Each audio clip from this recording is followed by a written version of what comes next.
ભરૂચ જિલ્લાના વાગરા તાલુકાના સાયખા જીઆઈડીસી વિસ્તારમાં ઔદ્યોગિક એકમો દ્વારા ફેલાવવામાં આવતા પ્રદૂષણે સ્થાનિક ખેડૂતો અને રહીશોની મુશ્કેલીઓમાં અનેક ગણો વધારો કર્યો છે। ખાસ કરીને સારણથી સાયખા જવાના માર્ગ પર આવેલી હેમાની કંપની દ્વારા છોડવામાં આવતા પ્રદૂષણને કારણે સારણ ગામના ખેડૂતોના ખેતરોમાં ઉભેલો કપાસ અને મગનો પાક બળીને ખાક થઈ રહ્યો છે, જે ખેડૂતો માટે આર્થિક સંકટનું કારણ બન્યું છે।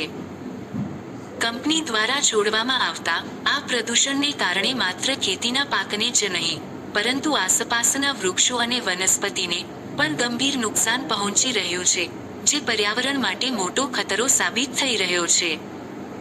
પોતાની જીવાદોરી સમાન ખેતીલાયક જમીનને ઔદ્યોગિક પ્રદૂષણના કારણે બરબાદ થતી જોઈ સારણ ગામના ખેડૂતો અને ગ્રામજનોનો રોષ ફાટી નીકળ્યો હતો। મોટી સંખ્યામાં એકત્ર થયેલા આક્રોશિત ગ્રામજનોએ સીધા કંપનીના મુખ્ય ગેટ પર પહોંચી ઉગ્ર વિરોધ પ્રદર્શન કર્યું હતું અને તાત્કાલિક અસરથી આ પ્રદૂષણ બંધ કરવા માટે માંગ ઉઠાવી હતી।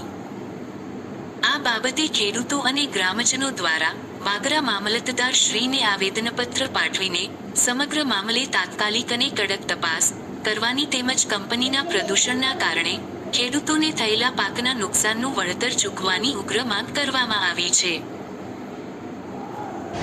અમે સારણ ગામના વતની છે।